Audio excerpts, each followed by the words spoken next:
Good morning, everyone. My name is Krishna Adhikari.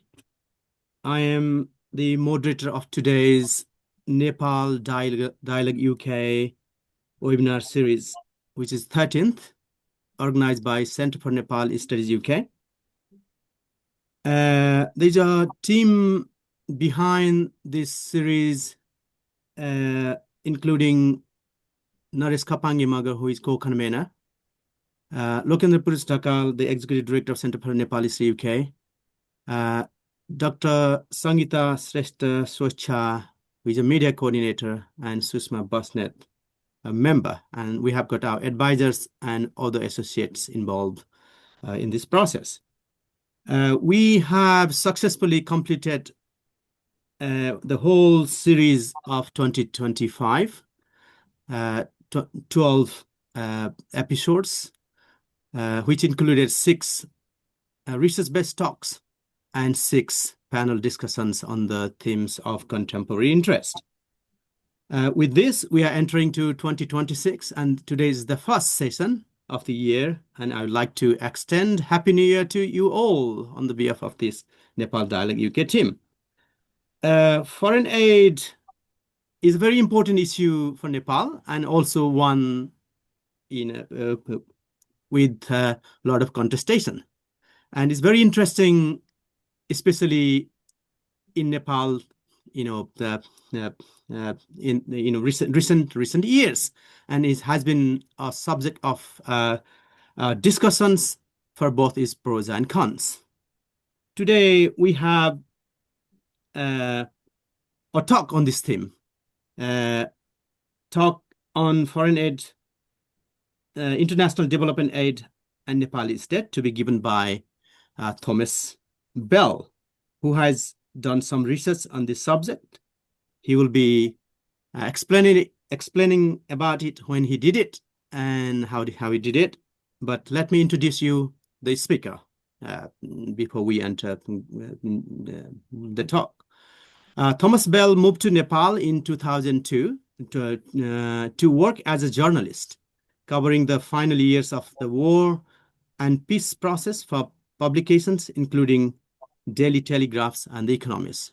When we say the war, we all understand this is the Maoist conflict.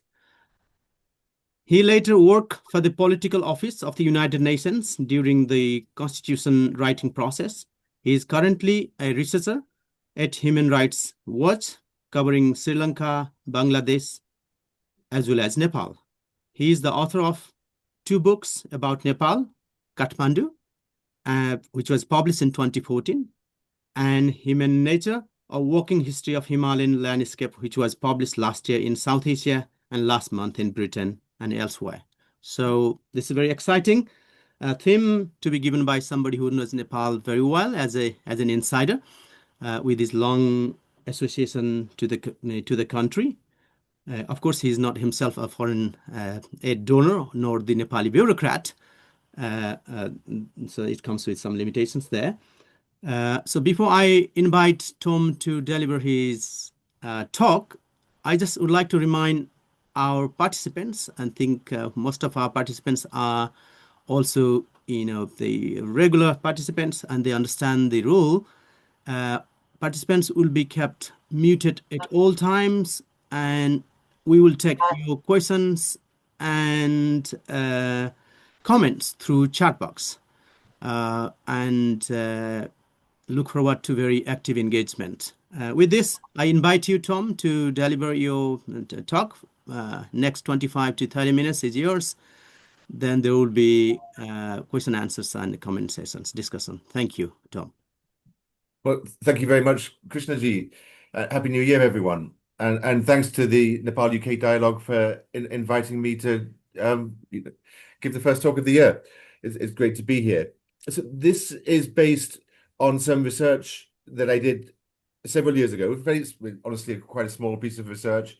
In around 2017-18, I was trying to understand the experience of people in the sort of senior levels of the Nepali bureaucracy in engaging with foreign aid, and how how this relationship has worked between the Nepali state and between this force, which is obviously external to the state and yet sort of intimate with it, and has done so much to influence it in ways which can be quite elusive, I think, over the past, well, by now 75 years.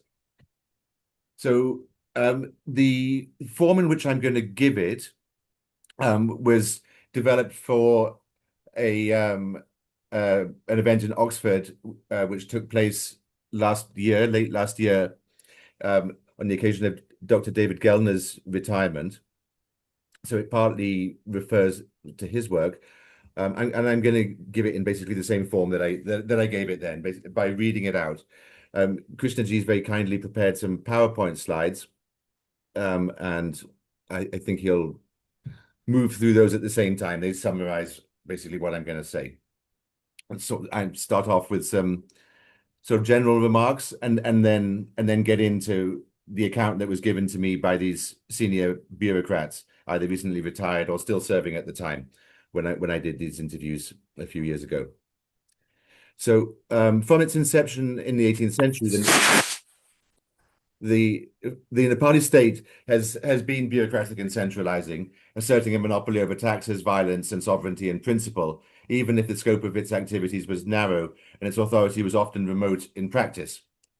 With the support of foreign aid, which began modestly at first, months before the Rana government fell in 1951, the state widened and deepened the attributes of modern sovereignty that were distilled by Max Weber, of a legal and administrative order with professional staff controlled by regulations, with binding authority over everything within its jurisdiction. The previously explicit raison d'etre of the state, which had been the extraction of resources for the benefit of the ruler, was turned on its head and became the creation of development by the government for the people. Foreign aid sought to enhance the state and legitimize it through development. But in doing so, it faced a contradiction, at least potentially. The foreign development experts might judge that achieving their goals meant changing the character of the state in ways that did not benefit its rulers or bureaucrats. And to the extent that the state faced that threat, it needed to resist it. In his introductory essay to Resistance in the State, David Gellner outlines 4 forms of public resistance to the state. The first 2 in particular, intra-elite competition and opposition to the activities of the authorities or attempts to bend them to personal advantage, find parallels in how the state has sought to modify and accommodate foreign aid within itself, and sometimes to resist it. International donors have, in return, resisted characteristics of the state that they thought detrimental to development by trying to circumvent it or by supporting reforms. So this essay, I'm going to offer a brief sketch of donor aids in Nepal, and then attempt to describe some of how the donor's relationship to the state has been experienced by bureaucrats, as I said, and to a lesser extent by foreign donor officials, whom I also interviewed, and how they've either resisted or submitted to one another based on those interviews that I did a few years ago. For 3/4 of a century, aid programs have supported the consolidation of the state and been involved in almost every field of public life, as well as many aspects of most people's personal lives. So malaria eradication in the 50s and 60s enabled greater state-directed settlement of the Terai, completing the territorial consolidation of Nepal that began in the 18th century. I think this is on the slides, Krishna. The East-West Highway sections of which were funded by India, the USSR, the United States, and Britain, brought the furthest parts of the country within easier reach of the capital, without the need to travel via India. In the same period, foreign aid was instrumental in establishing the ministries of the modern bureaucracy, swelling the number of bureaucrats. Aid had a central role in establishing the national education system. After multi-party democracy replaced royal rule in 1990, foreign aid helped fund the political parties, most famously through the newly founded NGOs that were linked to the UML in particular. Foreign aid has supported the army, the police, the National Intelligence Agency, and the courts. American assistance began as part of a global strategy to contain communism. The US was shortly joined by other bilateral donors, including India, the USSR, China, and Switzerland in the early days. The first 5-year plan was launched in 1956, designed with the support of a UN expert. In the following years, multilateral donors like the ADB and World Bank, and more so-called bilaterals, including the British, Germans, and Japanese joined. During the early decades, bilateral aid was largely motivated by competition between the Eastern and Western blocs. And Nepal encouraged that, of course, by remaining non-aligned. There's been a series of kind of different approaches or theories, kind of paradigms. Sometimes they just appear to be buzzwords over the years, but it's sort of different ways in which aid tries to explain its theory of change, if to use the jargon. So in the early days, the Americans had this idea of community development, which was apparently derived in part from the self-help books of the era. Poverty reduction became the paradigm, at least for Western global development in the 1970s, based on what was termed the basic needs approach. Then in the 80s, it pivoted towards structural adjustment, of course, emphasizing privatization and liberalization. There's an agenda that was pursued by the World Bank and the IMF all over the world. And in Nepal, it was kind of adopted and owned, as it were, by Congress politicians like Ram Charan Mahat, most famously. There's a pivot back after that. Doesn't entirely pay off towards human development and community self-reliance, local management.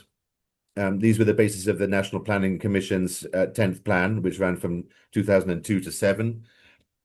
And then recent theories since the conflict ended, in particular, have emphasized soft approaches, so-called software approaches, talking about good governance, managerial changes under the slogan of aid effectiveness. Conflict sensitivity was a buzzword we all remember from a decade or so ago. Inclusion, of course, was a major agenda. I'll talk about that a bit more in a moment. And during the same period, the government has increasingly resisted that, as I'll also go on to describe. And some of these social agendas have been unpopular with the bureaucrats, as they discussed with me. And the finance ministry has often appealed more for hardware as opposed to software, meaning infrastructure development. So there've been moments during that period, which I've just tried to outline, when there's been consensus among development experts about what the best approach should be, such as in the early days, an emphasis on import substitution and productivity, later on economic liberalization. I mean, none of them have, I think, in the view of most people, in the view of the people I interviewed, really entirely delivered on their prospectus. To the extent that the changing paradigms are more than rhetorically different, there's a cyclical tendency, between liberalization towards more kind of economic approaches and the sort of the softer governance style work. Structural adjustment was replaced by the re-emphasis on community, for example. And this reflects a debate which rages on in the development world over whether underdevelopment is essentially a socio-political or an economic problem. At the moment, there's no consensus, I think, in the development scene on that point, which is reflected in the Millennium Development Goals, and then later the whatever their successors called, the SDGs, Sustainable Development Goals, which there's about 30 of them, and they just kind of threw everything in there. In 2003, Jagannath Adhikari wrote that in 5 decades of aid dependence, if nobody can tell us anything about the precise quantum of aid flows into Nepal, other than quoting the discrepant figures offered by various official sources, it clearly points to a dearth of independent economic research on donor activity. Consistent long-term statistics are pretty hard to come by in terms of the amount of aid that Nepal's received. In particular, projects that are implemented outside of the government's budget through funding NGOs, for example, are hard to quantify, although they're obviously very germane to trying to understand the relationship between aid and the state.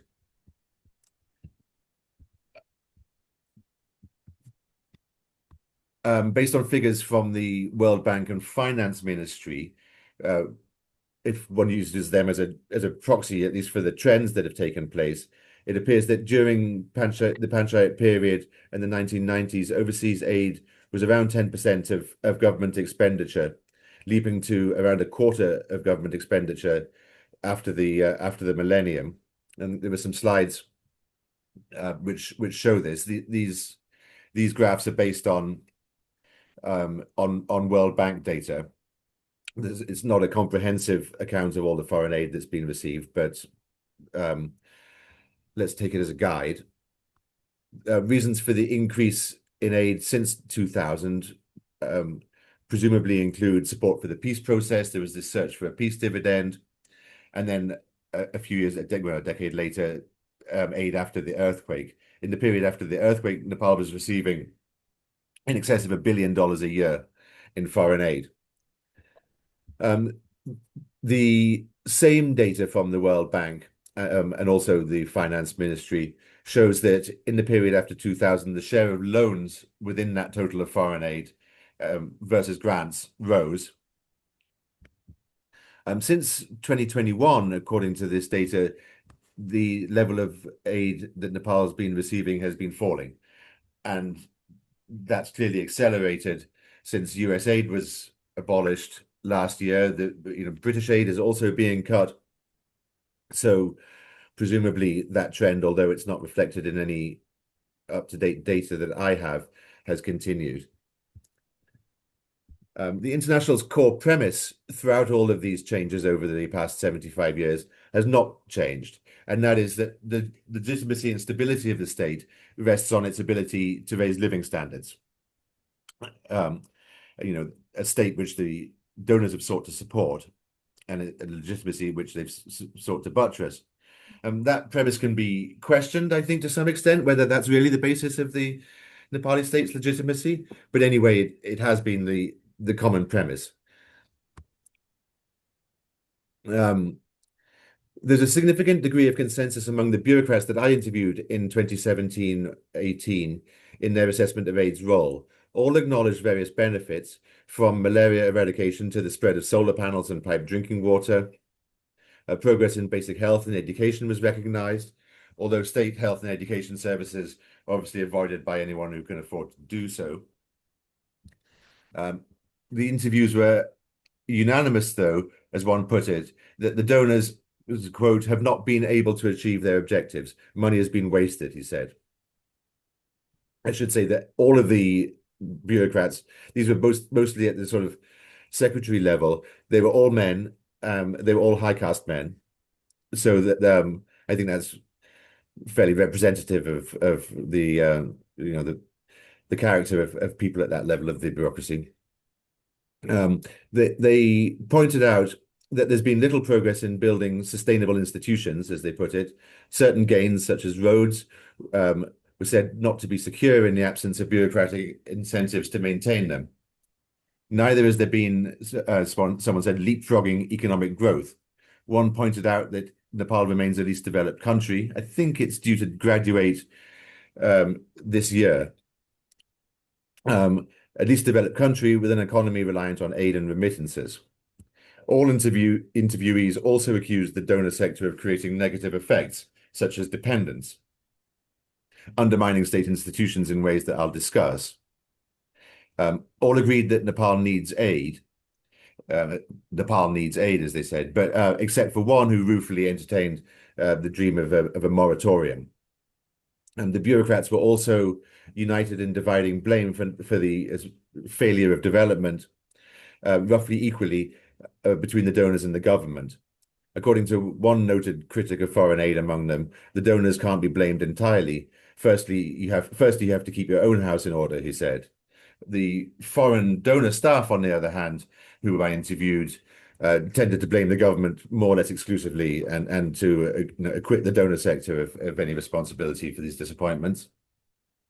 During the Panchayat and the 1990s, governments promoted to the public their ability to attract donor funds, especially during the constitution writing process from 2008 to 15 and in its aftermath.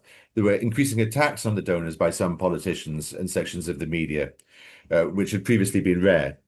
It was alleged that foreign donors' support for social inclusion was dividing society. Social changes have contributed to the donors' altered status, of course. More Nepalis, including among the donors' own bureaucratic counterparts, are educated abroad and to a similar or sometimes higher level than the donors themselves. meaning that there's less sycophancy, as one of the interviewees put it. Um, Obviously, the rise of India and China as a source of investment and business, and sometimes of grants and loans, has provided an alternative to the Western donors. And especially since 2000, the rapid increase in remittances is usually credited as having had a greater impact on living standards than donor aid has. So the next section is about the relationship between aid and sovereignty, or the state's resistance of aid, or of some of the agendas imposed by the bureaucrats, by the foreign bureaucrats, that is. Um, Before the era of foreign aid, Nepal was largely autonomous in its internal affairs, but susceptible to influence by the colonial power in India. Besides economic ties, including exports of commodities and the recruitment of Gorkha soldiers, examples include the abolition of slavery by Chandra Shamsher in 1926, and the development of forestry policy similar to British India's colonial forest policy in the 1920s.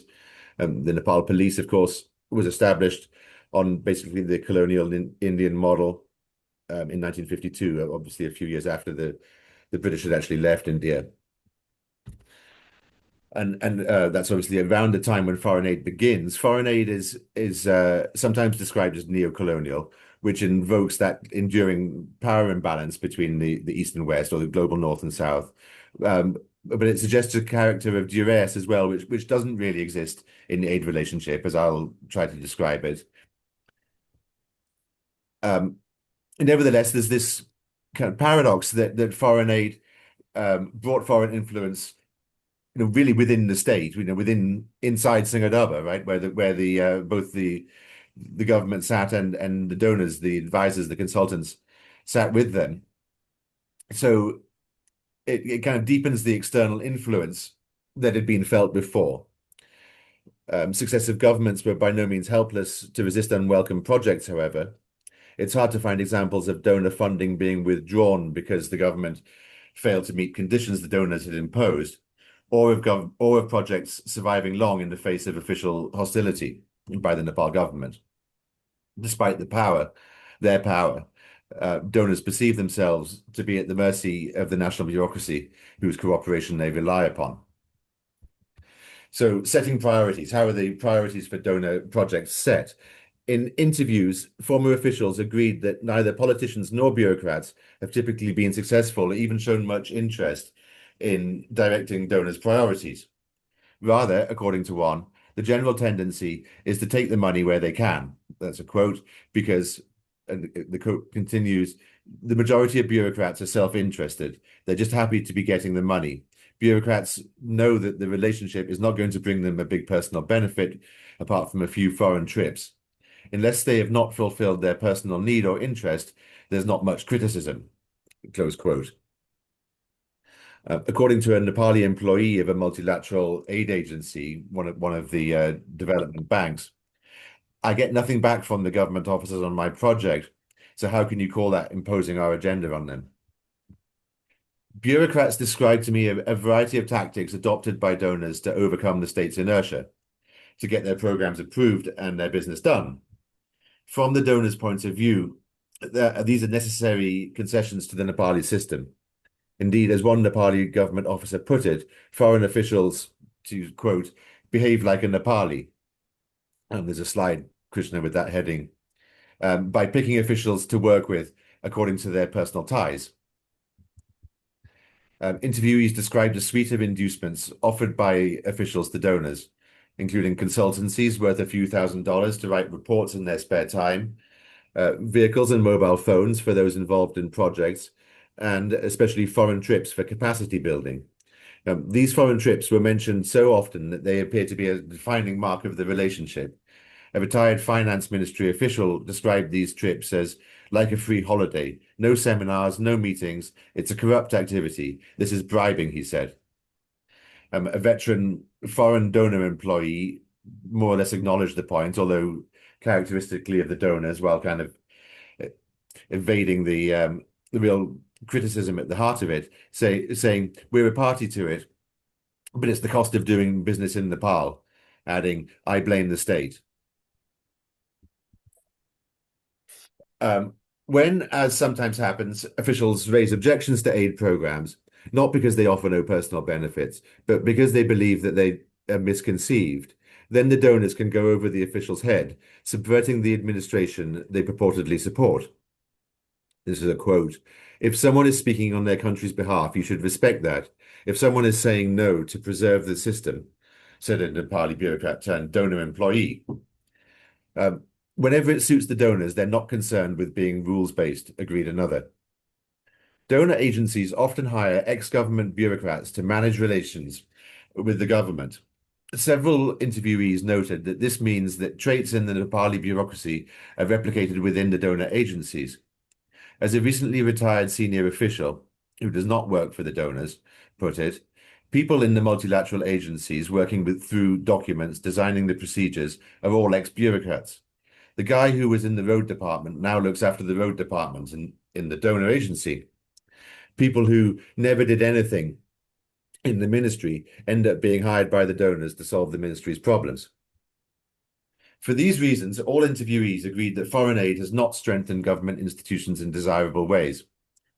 There's a quote, when it comes to doing something on the governance side, and that's where they've put all their chips, they've been very counterproductive and disabled the state, said one, punning on the Enabling State program, which was a major donor framework led by the UK between 2001 and 2014.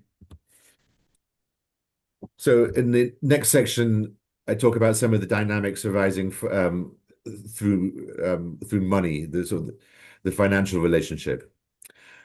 According to a Nepali bureaucrat, when the donors pump in money without taking account of the government's absorptive capacity, that's a quote, corruption, leakage, pilfering of all kinds, and all kinds of distortions will obviously creep in, he said. Billing scams in the preparation of expenses are extremely common. It's notorious that some donor-funded NGOs are partly run for private profit. Larger sums are involved in procurement, where kickbacks on contracts are routine, typically said to be at a rate of 10%, though sometimes higher. And those payments are divided between politicians and officials according to seniority by standard formulas within the ministry. This is a quote, infrastructure projects are financed by donors, said a recently retired bureaucrat.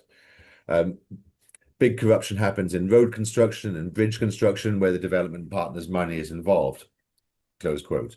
Resource extraction is assisted by the practice of concentrating public spending at the end of the financial years. There's such a characteristic pattern in the disbursement of funds, which reduces scrutiny. Everyone gets a cut, one of these interviewees said. Donor attitudes to these forms of corruption were described by Nepali officials to me as partly naive, partly permissive or helpless, partly critical and partly hypocritical. Remarkably, I mean, I was astonished by this. Before 2000, according to a finance ministry veteran, the donors funded projects in ministries such as forestry or health or education or whatever by payments to the private bank accounts of officials. Apparently as a way of bypassing inefficient government procedures, as this official characterized the donor attitude. This led to rampant misuse, he said, of funds in small enough chunks that they were beneath the donor's accounting radar. The practice was ended by the finance ministry in 2002, which he said rather irritated some of the officials who'd previously enjoyed that.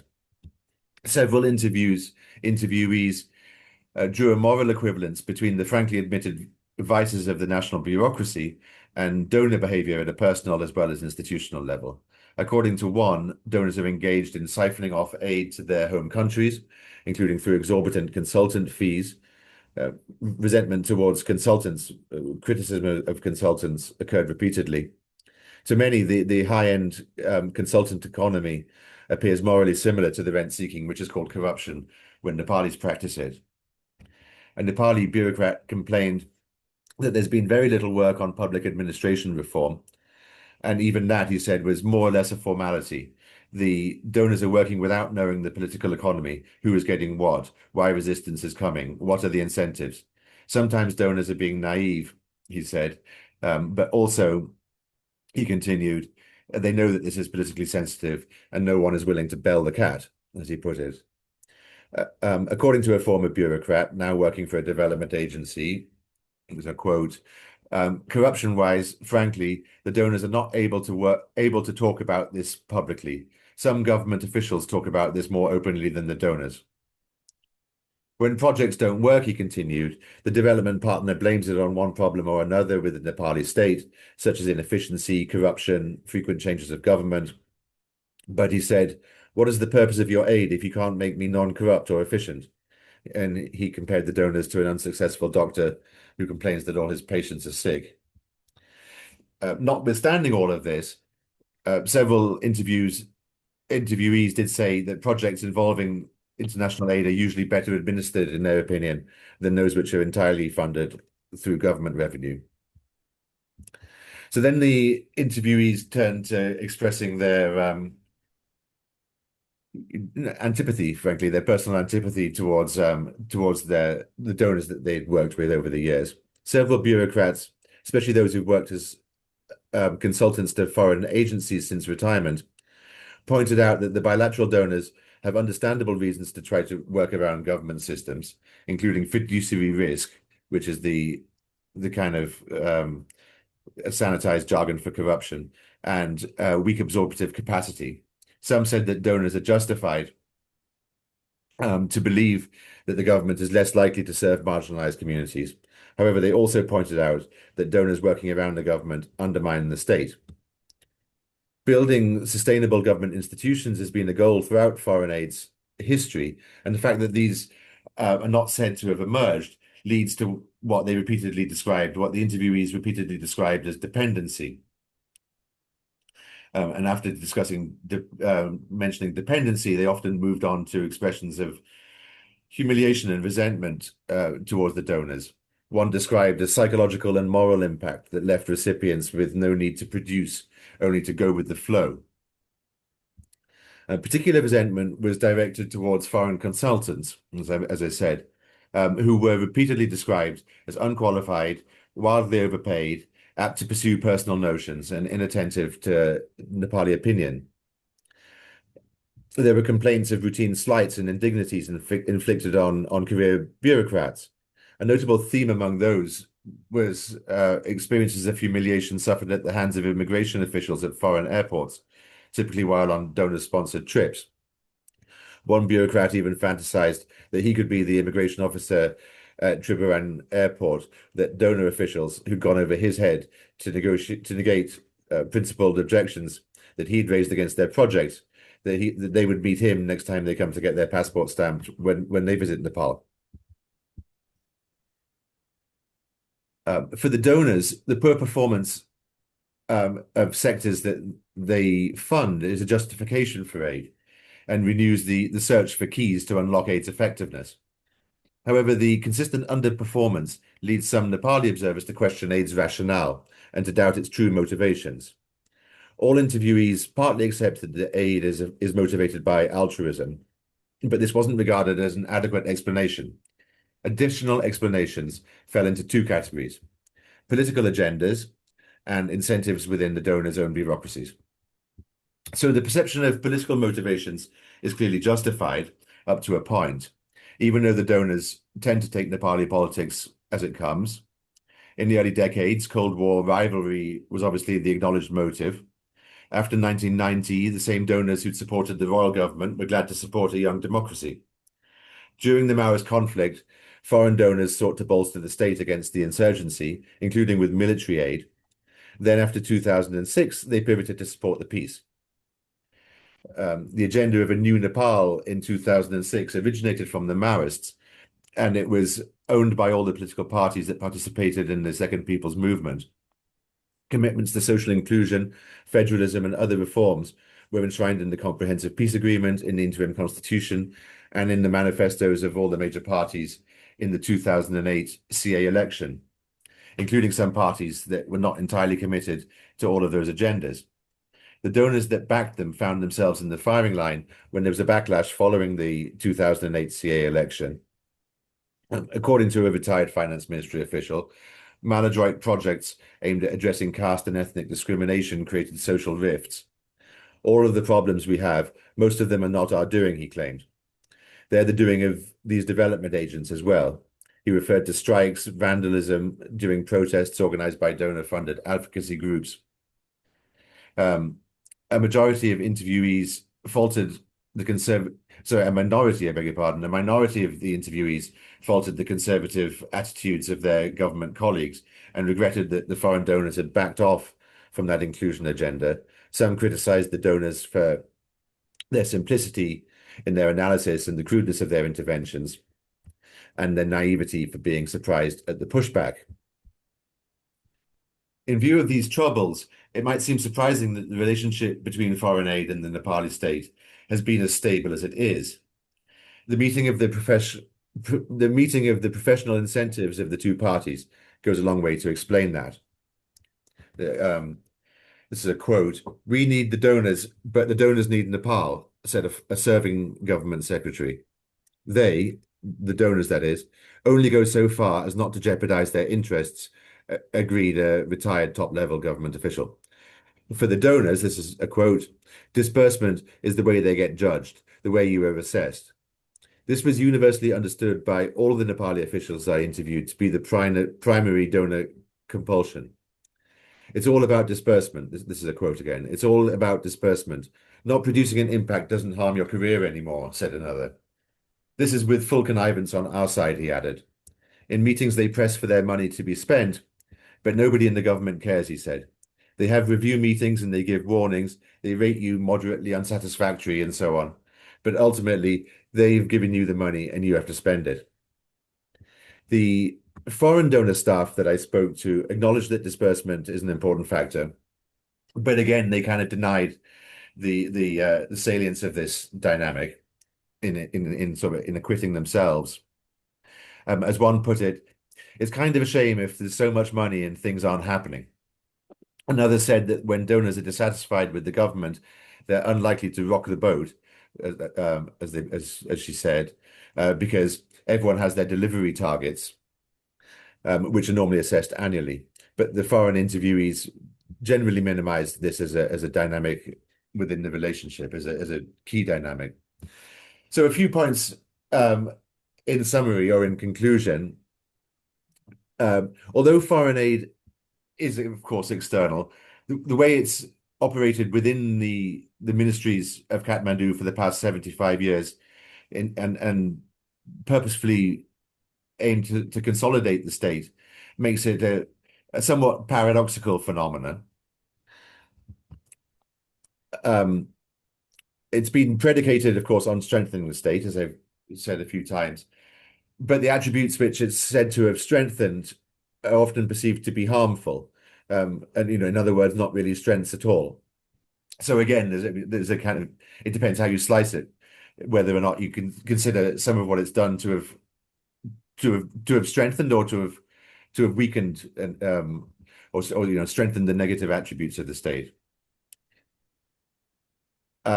While officials on either side have tolerated shortcomings they find in officials on either side have tolerated the shortcomings they find in the other, while achieving outcomes that are adequate to their own and their institutional interests, but which no one finds, or very few, I think let's say no one finds particularly satisfactory in terms of actually supporting development.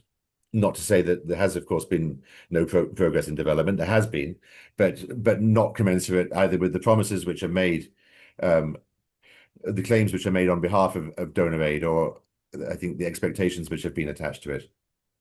Particularly in recent years, some donors have joined more radical critics in seeing the state as being among the causes of the problems they seek to address. And people within the state have correspondingly felt their interests and sentiments threatened by the donors' thinking. The Nepali and foreign bureaucrats have therefore had greater reason to try to circumvent, alter, deflect, or otherwise mitigate the characteristics of their counterparts. Resistance by each side to the other has been active and deliberate, but it's also been sufficiently limited by mutual dependence to produce stasis in the relationship. And finally, beyond the interior dynamic of the relationship, aid has neither been disrupted by achieving its ends nor by reckoning with its failure to meet expectations. So while in the abstract, the aid-state relationship promises to produce change, leading to changes in its own nature, it's been notable for in fact, for its stability, for its durability, and its repetitiveness. As I indicated at the beginning, it may be that it's now being changed for reasons which have nothing to do with Nepal, and which have to do with Western budgets and with, the ideology of the Trump administration. And it may be that that's what produces greater change than anything which has actually occurred in Kathmandu. And that's it. Those are my reflections on the grandiose topic of aid in the Nepali state.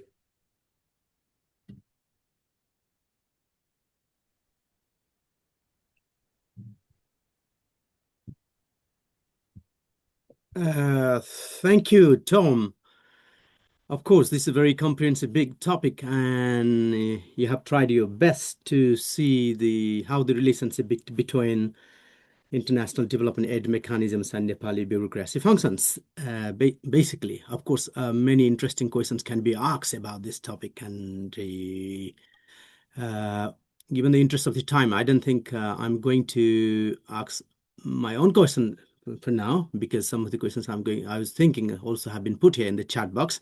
So I also ask you to keep on looking at the chat boxes, but I will also flag them as we go through. Uh, let's start. I mean, while I will ask all our participants to type any comments or questions they might have in the chat box, and we'll try our best to take them as much as possible. Let's start from David's questions. I think he has asked two very important points here. One about the point you have raised in your talk about the UML NGO nexus. Has there been any documentation on this one? How has that changed over time?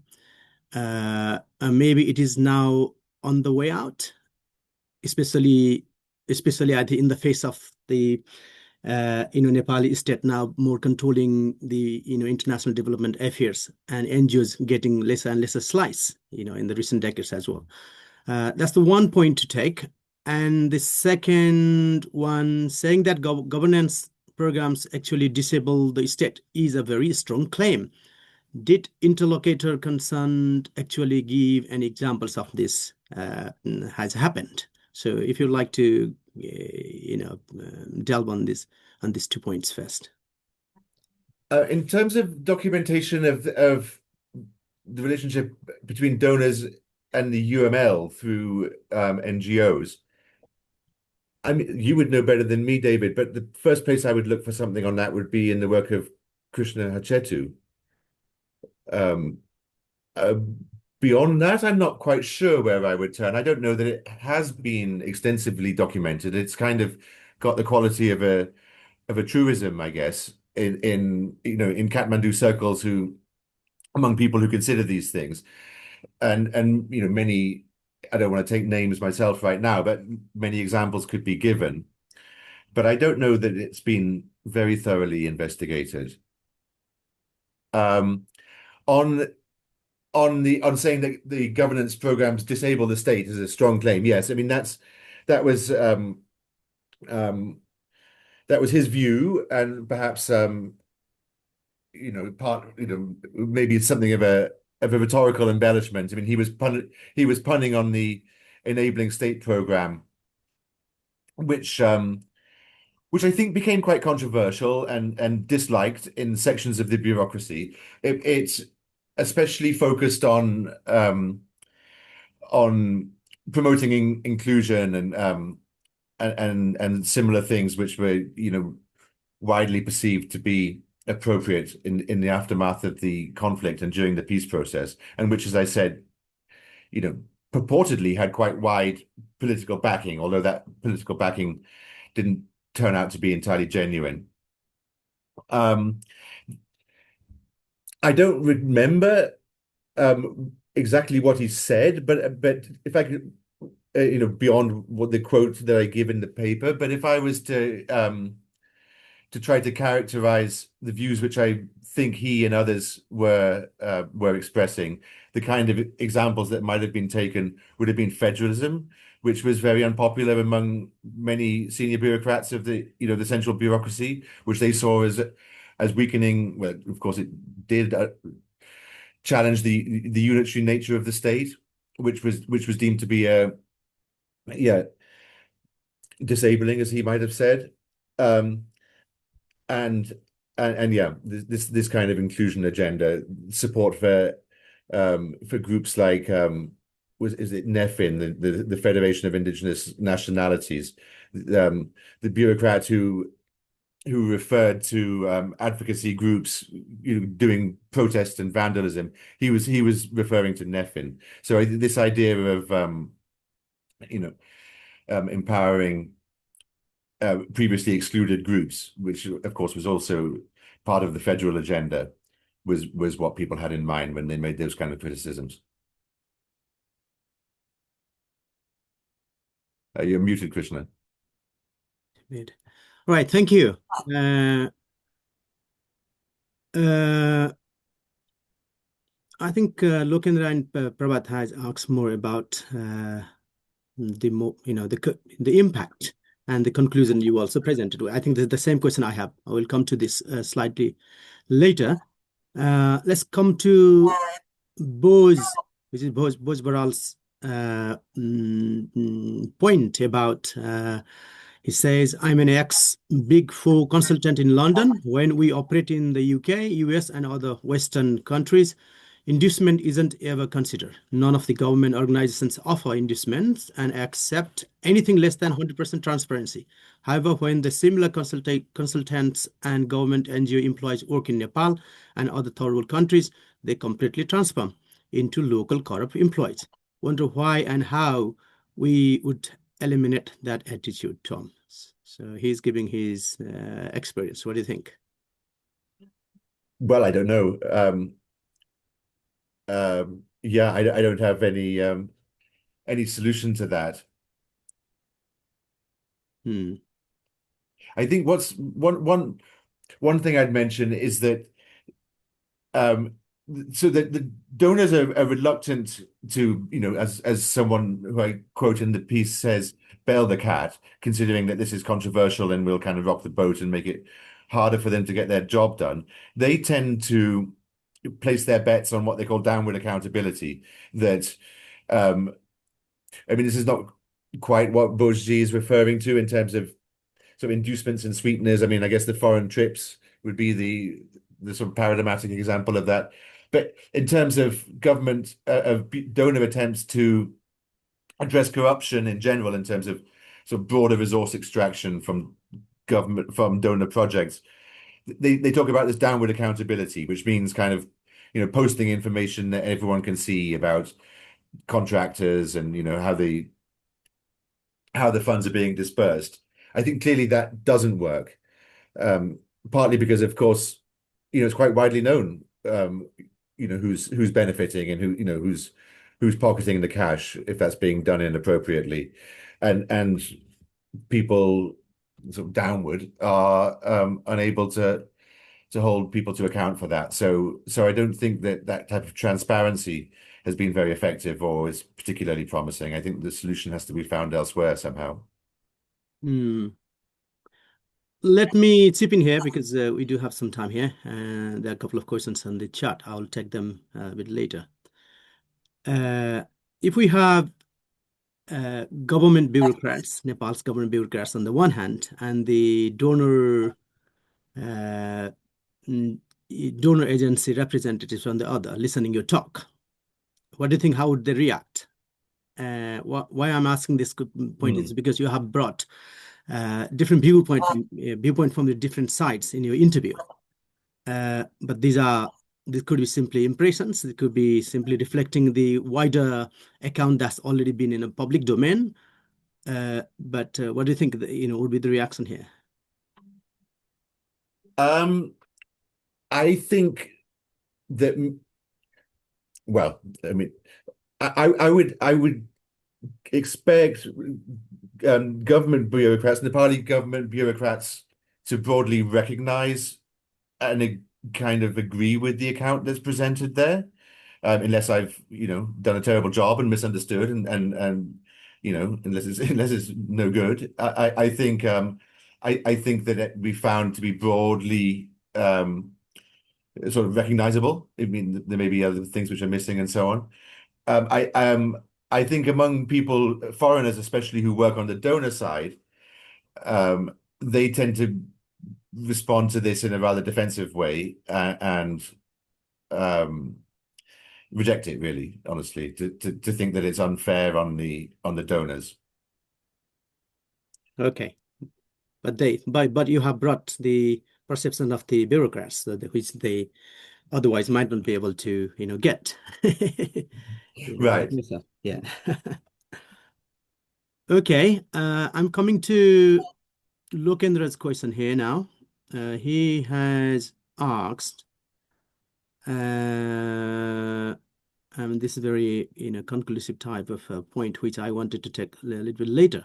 But what's the South Asian experience in general about if you have had any experience or knowledge on it, this one, getting aid right?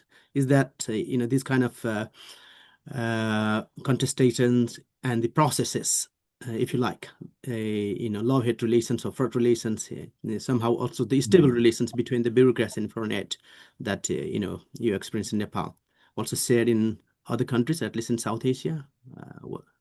I don't think I know enough about how this has gone in other countries to make a thorough comparison.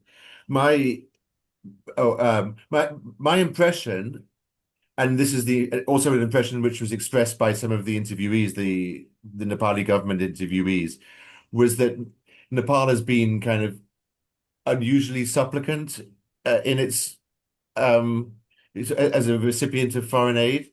That foreign aid has penetrated far more parts of not just the government, but of all spheres of life, really, in Nepal than in other countries. I mean, certainly, India wouldn't be a good point of comparison. I don't know. I mean, maybe Sri Lanka or Bangladesh would be more comparable to the Nepali experience. I'm not sure. Okay. David has put another point here about the sustained critics of foreign aid from Nepalis themselves. Durbadur Bista, Devanraj Pandit, Deepak Gauli, and others. Hmm. Do you take anything from the authors such as these? Have you seen their work? Yes. I find those critiques, especially Dr. Pandey's, to be very sort of persuasive, and they've been influential on how I understand it. I mean, I think that I'm not perhaps going to be able to offer a sort of a thorough critique. I mean, I think though about Baudo Bista's fatalism and development thing now seems like a sort of a quite old-fashioned piece of work. Um, sort of rather impressionist. I mean, it's a bit rich coming from me probably, but to say impressionistic. But I think Dr. Pandey's quite systematic analysis of the incentives and the sort of the patterns and modes of behavior which have been generated within the kind of state aid complex is quite compelling and immediately recognizable. Hmm, right. Let me take again the point raised by Lokendra Thakal and Prabhat Adhikari here. The central question here, I think we're trying to tackle anyway, and that's been a part of the debate. We have this debate about the migration. Does migration do development and solve the problem? This has been ongoing question. In the same way, has foreign aid helped or hindered Nepal's development? This is a big question. There might not be an easy answer, but No. as an observer, what's your take? I mean, I think it's impossible to imagine this period of Nepali history without foreign aid. I mean, it's not just Nepal, but it's been a common factor, a feature of, most post-colonial societies, most, developing countries of the global south or whatever kind of term you want to use. Almost all of them have been recipients of foreign aid. I mean, I don't think you can be such a country in the late 20th century without foreign aid being part of the experience. So what would development have been like without that? I mean, it kind of almost, sort of impossible to answer. I mean, almost impossible to imagine. I clearly, sort of specifically, Nepal acquired various things from foreign aid, which perhaps, in some parallel universe it would have acquired by other means, but they include the extension of the national education system, a great deal of infrastructure, and so on and so forth. The much of the kind of the character of the bureaucracy, um, the Westminster style constitutional setup with a parliamentary democracy and line ministries represented in the cabinet. I mean, all of this in some manner derives from foreign aid. So I think it doesn't make sense to say, has it helped or hindered Nepal's development? It's more a question of trying to think about what the character of that influence has been. Um, it's easy to say that it's disappointed expectations. I mean, I think it's fair to say that it's disappointed expectations as well. But it's been kind of complex and paradoxical, as I tried to suggest.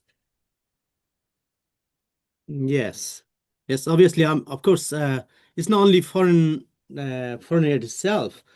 The state of development, the achievement Nepal has made, comes into discussions and debates, and often, not necessarily fully appreciated in the how far Nepal, Well, come right. to. I mean, everyone, I mean, almost everyone, I believe, very many people um, find it easy to express frustration and disappointment that things haven't gone faster and further, and that the limitations of of of what's been achieved, the shortcomings and weaknesses and so on, which are routinely pointed to. But in fact, the transformation of Nepal since sort of 1950, let's say, around the period when today's politicians were born, with today's leading someone like KP Oli, in the span of his lifetime has seen a mind-boggling transformation in the country in which foreign aid has been intimately involved.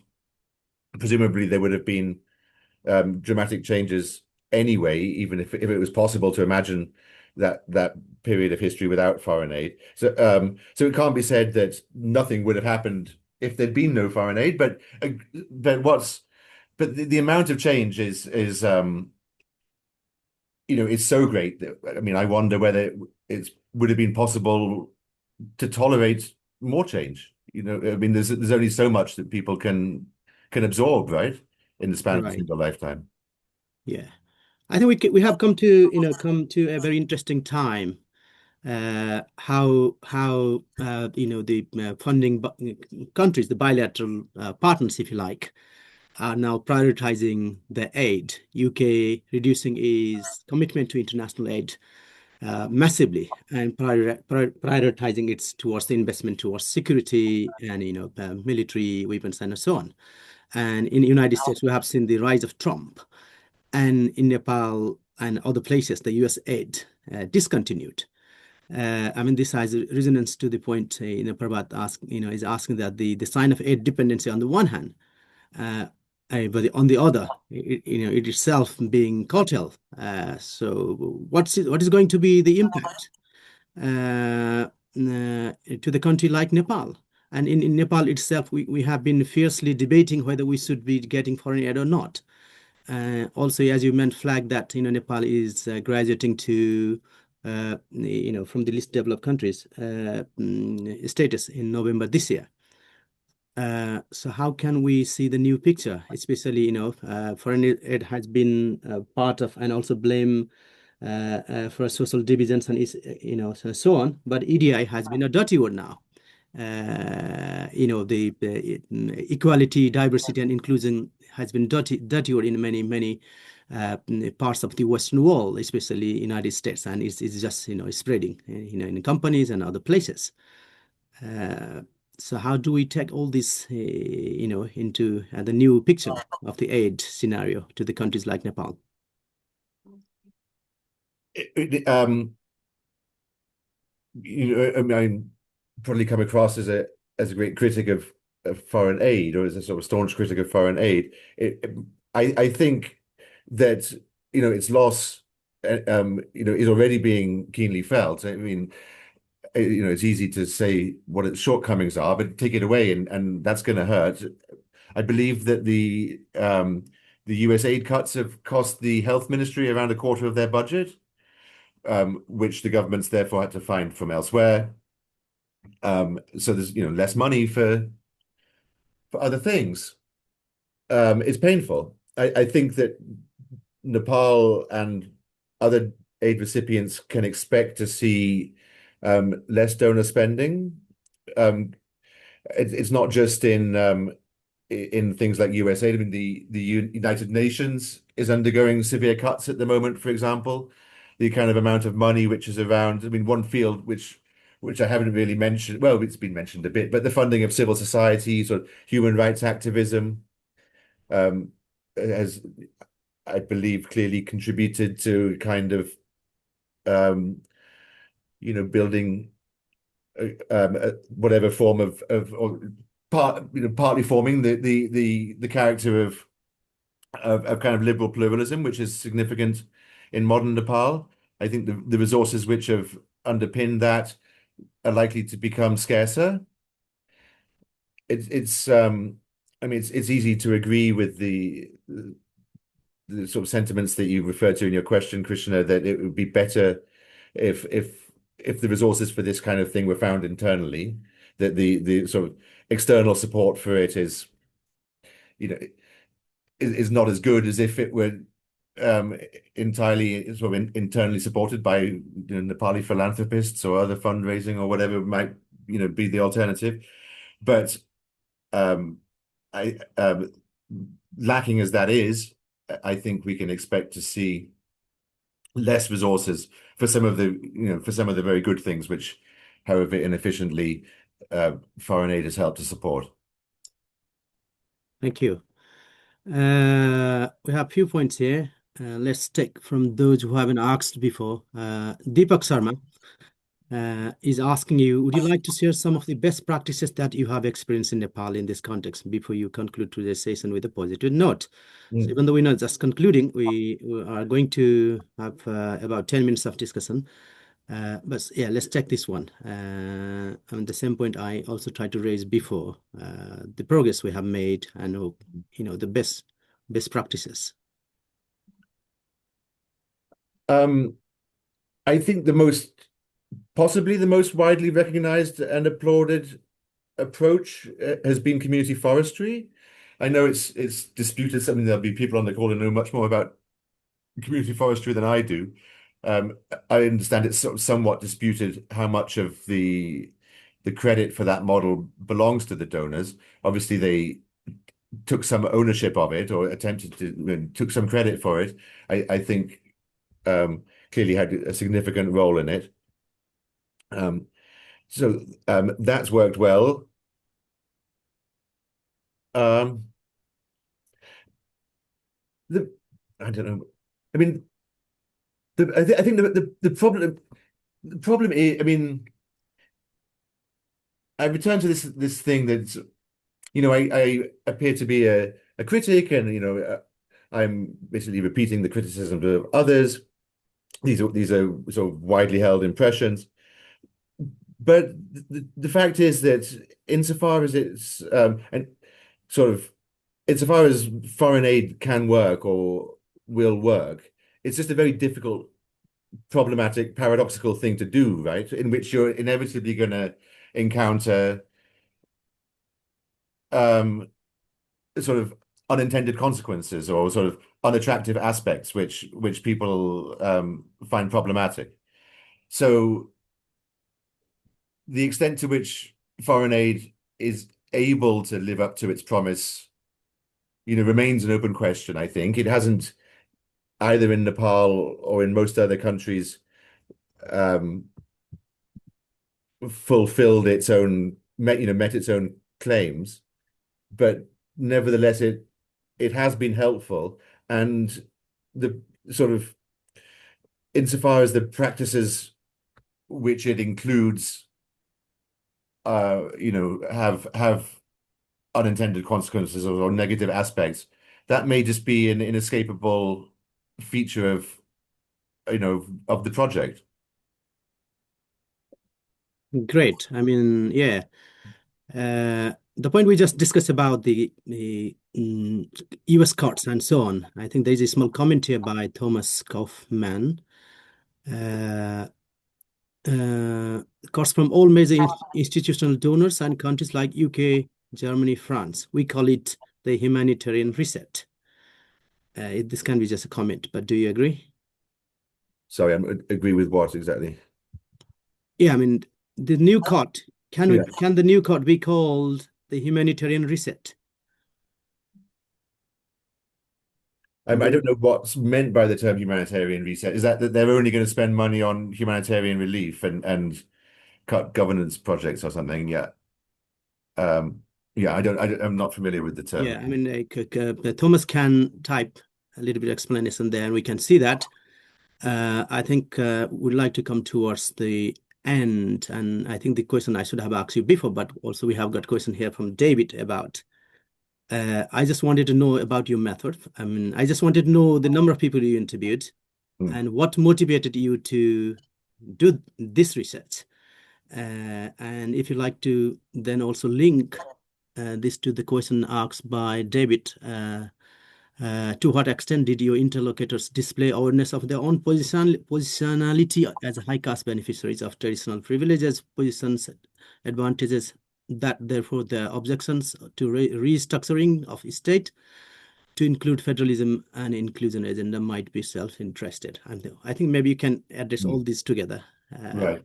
Mhm. So um, there were 11 senior bureaucratic interviewees whose material appears in this. I also interviewed some people from the army, but that because I was interested in donor support to the military as well, obviously a kind of a quintessential state institution. That stuff didn't end up in here. So there's 11 sort of civilians, and I think about half a dozen foreign bureaucrats who were chosen for having been around for a long time. I mean, the donors complain about constant changes in the Nepal government, but of course they change almost as often. So I tried to find uh, foreign interviewees, relatively unusual, who've been around for long enough to have some sort of significant memory.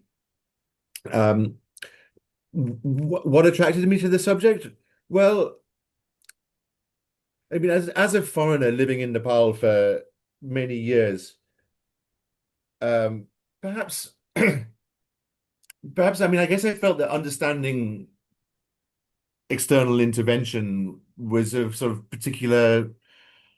I mean, is it wrong to say responsibility? I mean, it seemed like a priority for me, of all the things that I could try to understand, to try to understand this.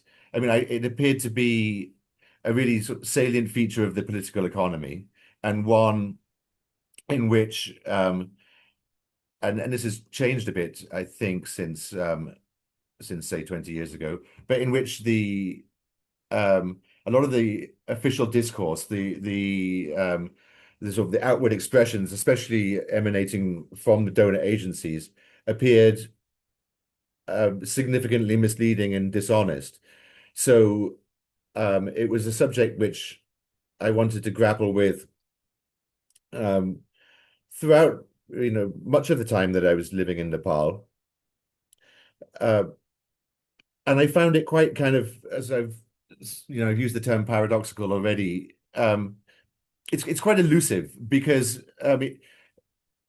many of the things that one could say about Nepal, about foreign aid in Nepal, are kind of true and untrue at the same time. That it has been, in many perceptions, um, underwhelming, and yet also that its impact and its influence is so pervasive, and so on. And you could form a number of kind of paradoxes or contradictions like that, in which insofar as whatever you might say about it is true, the contrary is also true. So I found it kind of intriguing and something that I felt I had to kind of come to grips with.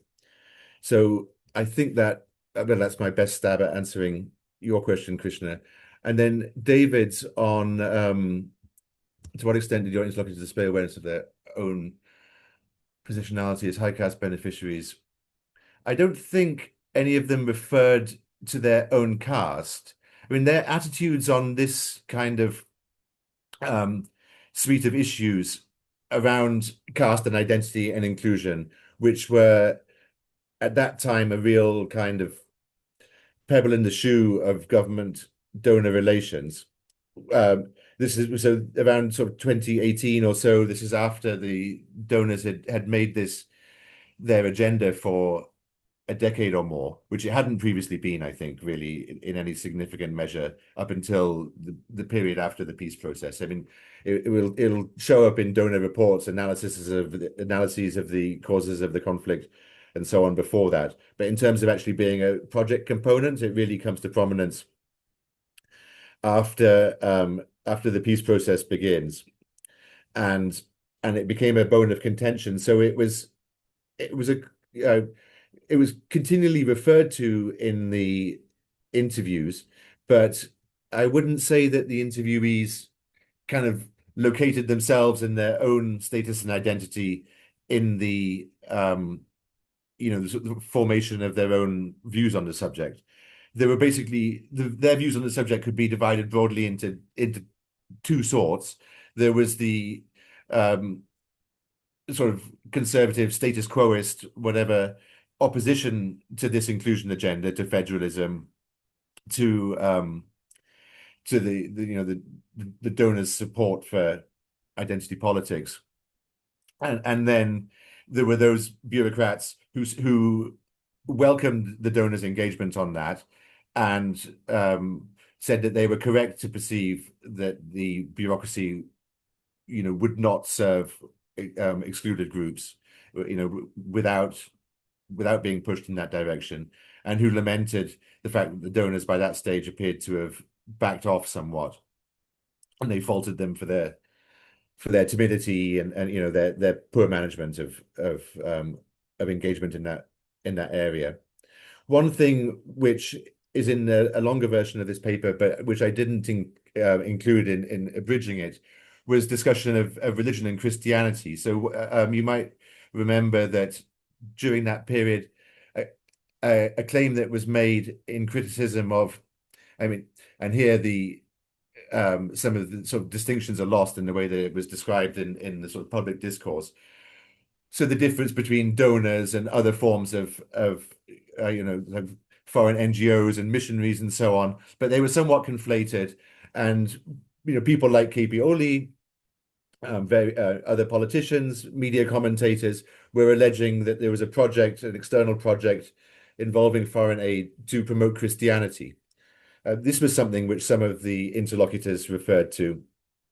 None of them acknowledged that they believed that themselves, but they said that some of their bureaucratic colleagues did believe that and were hostile to the donors because they perceived them to be promoting Christianity, for which I might say there appears to be no evidence. There is, of course, missionary activity, but not associated with this type of official bilateral or multilateral government aid. You're muted again, Krishna. Yes. No, yeah, I mean, you raised really interesting point towards the end, which we could have discussed, even though it wasn't in a paper. Anyway, yes, you're right. In terms of the international development aid we are talking about, and the other kind of the international activities there, missionary activities there, I think they need to be looked at, separated and looked at differently. Obviously, there are activities like those, but the wrong kind of people and wrong kind of institutions are being blamed. So this is a huge point for different time for discussion in different times. I think we are more or less done with our time. Also, they cover all the points. Uttam Sagar had asked a question about the existing state of donor agencies in Nepal. And this is just a point I think we more or less cover. With this, I would like to thank you, Tom, for doing this work and informing us about the state and the complex between the state, Nepali state and international development aid relations, and somehow is durable, sustaining, and doing some work. And we have got some positive, achievements made. Of course, there are complexities and problems. So thank you for taking all the questions. And I would like to thank all our participants for attending and raising questions, and others who might have been watching it in Facebook Live, and maybe those who will come in the future and watch it in our YouTube channel. With this, I would like to invite you all to our next 14th Nepal Dialogue UK webinar, which will be a panel discussion on something very important related to Nepal or Nepali diaspora, possibly Nepal's election. We still need to decide, but it is going to be a very interesting event. And thank you, everyone, for turning up, and all my colleagues. And see you next month, the first Saturday of the month at 10 o'clock UK time and 3:45 Nepal's time. Thank you. Have a good day and a good weekend. Thank you. Okay, bye. I'm going to end the meeting now.